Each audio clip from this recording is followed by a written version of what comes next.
Hello, everybody. How are you? It's Jay Victoria. So, this is a video about how to have self love, and I want you to know that if you don't feel like you have self love yet, that's okay. It's okay. All right. Number one, because this is not something that is like a box that you check off and you're like, okay, I have self love now. It's something that you really grow into. I'm going to be honest. And I don't know about you. I bet a lot of you are like me, though. I can feel it and I know it. If you watch my channel and you're here, you probably are similar. We're probably similar in a lot of ways. And I was a really high achiever as a teenager, and I wanted to learn a lot. And I would read like not like self-help books, but like kind of like for teenagers self-help books. And I was interested in Buddhism and really all kinds of things, just trying to like self-improve and kind of like trying to be a perfect person, to be honest. And knowing that even though I was a teenager, I felt like who I became in high school was going to have a big impact on the rest of my life, and I didn't want to mess it up.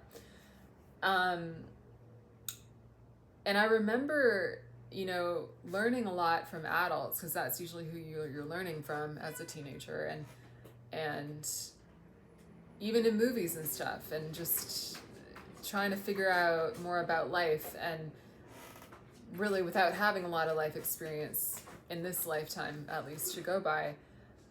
I always felt like that was a message that was always repeated, was like, you need to love yourself, you need to love yourself, you need to love yourself. And I was always like, sure, yeah, sure. Like, I had no idea what that meant or how to do that. And so that's why I'm saying it's okay if you don't know, because I think self-love is not something, again, that you just check off that box and go like, did it. It's really something that you grow into if you want it to be authentic. That's my true advice, which may be hard to hear because maybe you're watching this video because you're like, tell me how to like hack it and have it right now.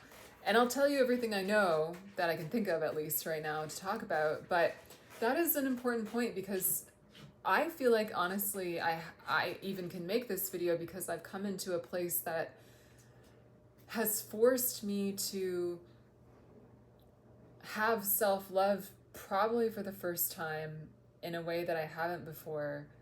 And it just took a long time. And it doesn't mean it has to take a long time, but here's what has to happen and why sometimes it does take time. Because what happens is you come to a point where you realize that nobody outside of you is going to, like, it's not that they're not going to show up and they're not going to love you and your life's not going to work out romantically. It's that you have to like understand that the only person you always have for sure is yourself. And that even if it's just you and you, that you can be like, I think you're great. Like, that you can actually do that you can actually do that without somebody else outside of you saying those things to you. It's like you become independent in a sense, in terms of just, it's hard to explain, but just being like, I like you, at least. Like, I like myself. And I find that sometimes comes with time, because you meet enough people in life and you date enough people in life and you go through enough in life that you kind of end up at the conclusion that, wow, like, really no one else is like me. Like, I'm really not a dime a dozen. Like, I really am the only one of me. And to quote Taylor Swift, I'm the only one of me. Baby, that's the fun of me.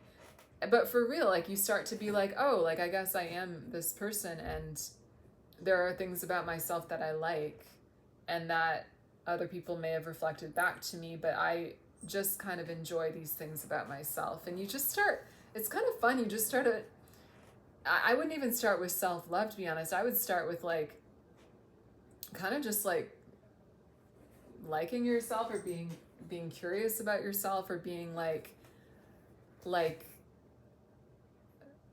enjoying different aspects of you. And it is kind of like how you would with another person, except I feel like the reason we don't do this is because we don't get permission. We don't get told, like, take some time and like think about why you enjoy your own company, or like the qualities about you that are cool, even if no one's there to say, hey, that's cool.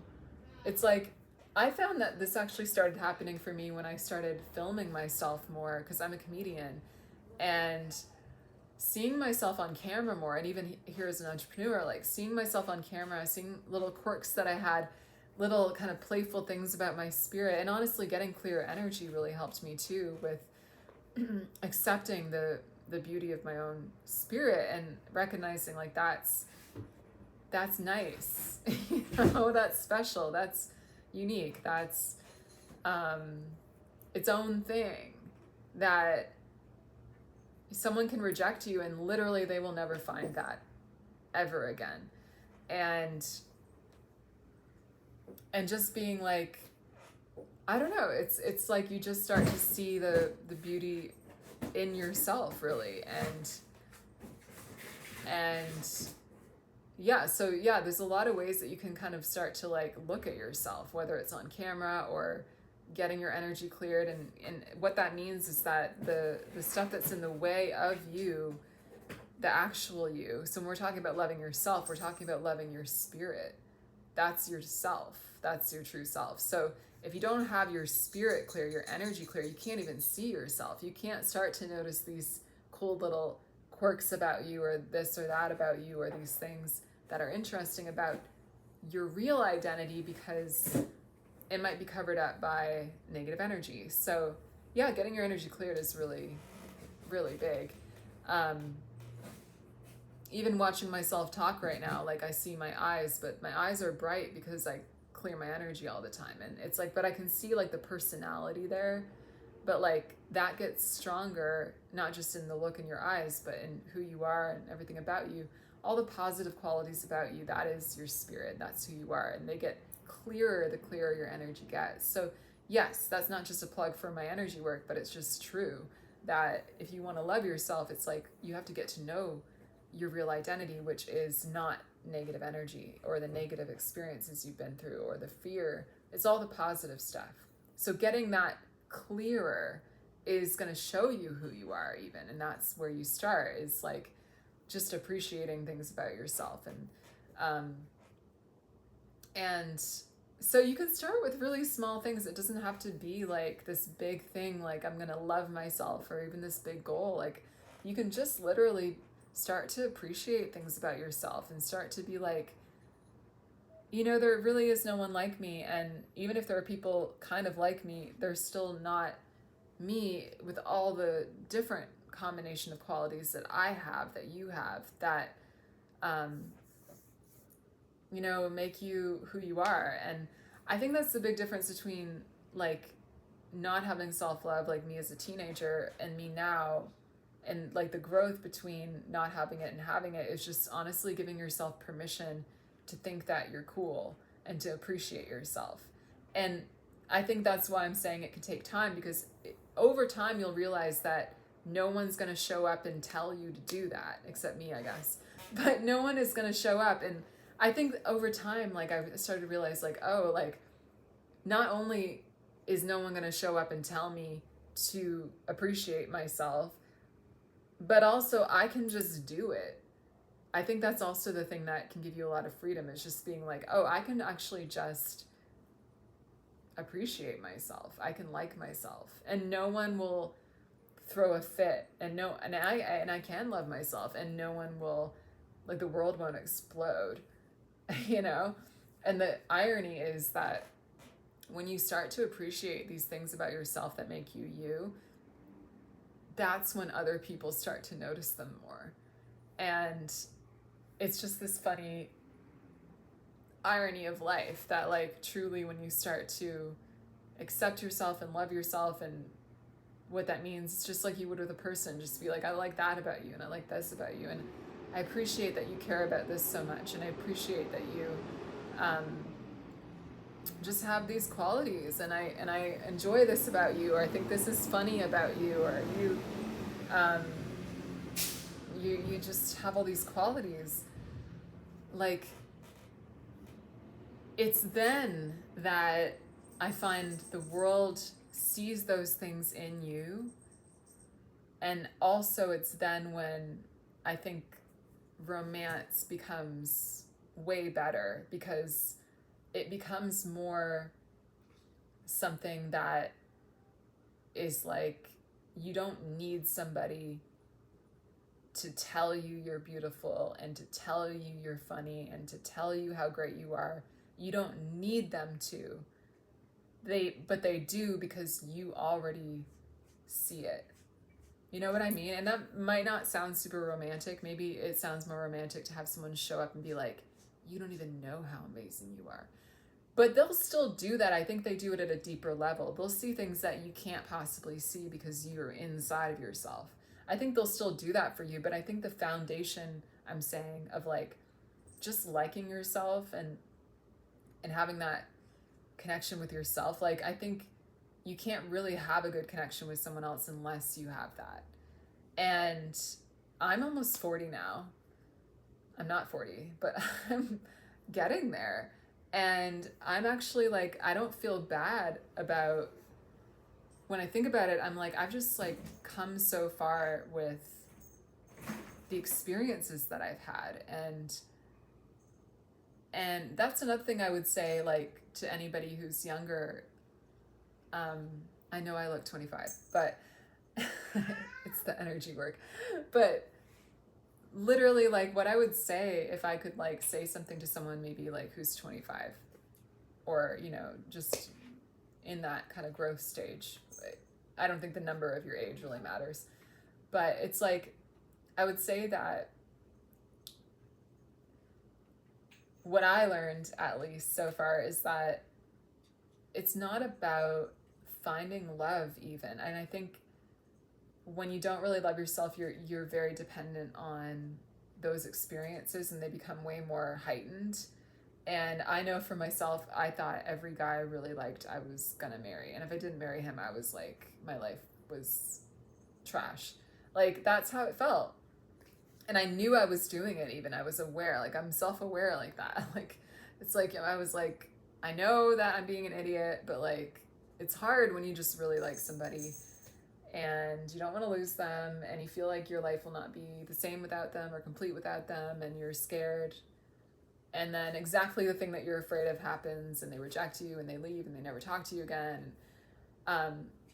What I couldn't see was that I was pushing them away by not letting them close to me, because I didn't have that foundation in myself. It's like they saw all these great things in me,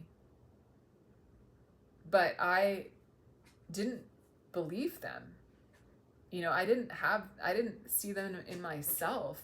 So I was terrified to even let them close to me, because I needed it so much. It was like the way too high stakes. I couldn't relax. I couldn't be like, yeah, I know I'm amazing and let's hang out. You're amazing too.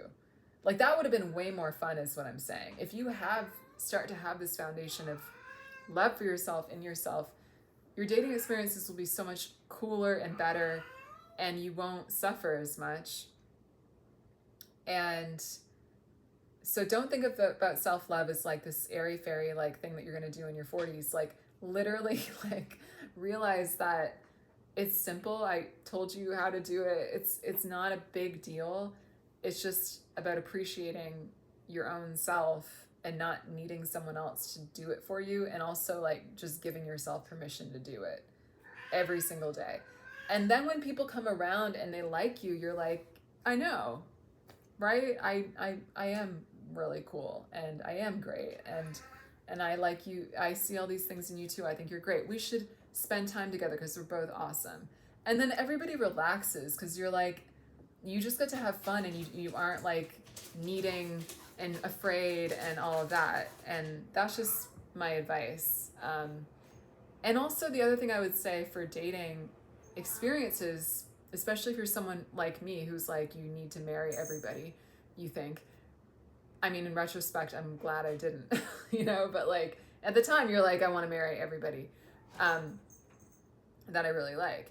But what I would say, okay, 1 second. What I would say is that, like, think about it more like having experiences. Because when I look back at those experiences, I'm like, that was a cool experience that I'll never have again. I'll never be that age again. I'll never be hanging out with that person again. And like, those are the things that you look back on in your life. You're just like, that was a cool experience. And there's nothing wrong with that.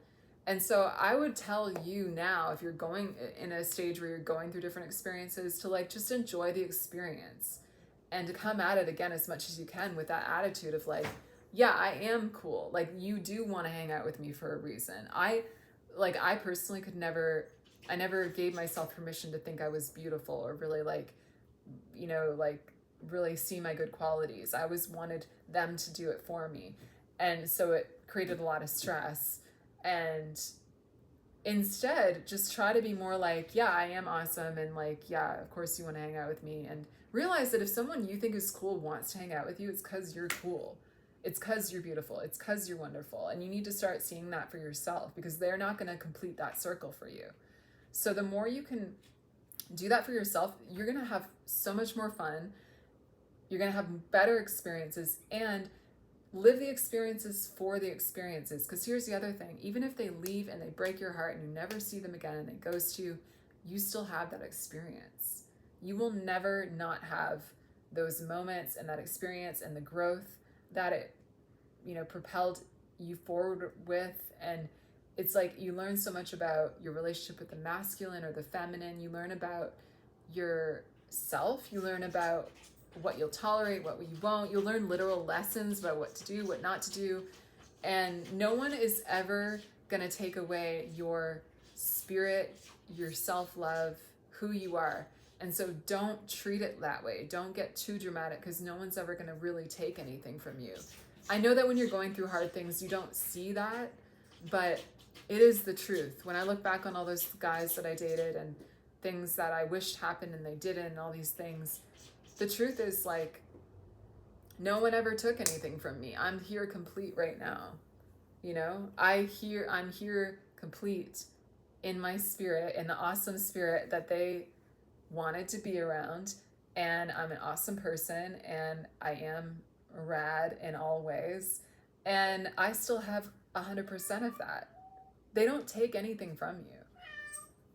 Let your spirit experience and grow, and give yourself permission to see your inner and outer beauty. And if you're struggling with this, I would love to support you, because I've come a long way. And I believe that getting your energy cleared and getting coaching can make a big difference in all of this work. So if you're interested, let me know. My link is in the description, and I'll talk to you guys soon. Bye.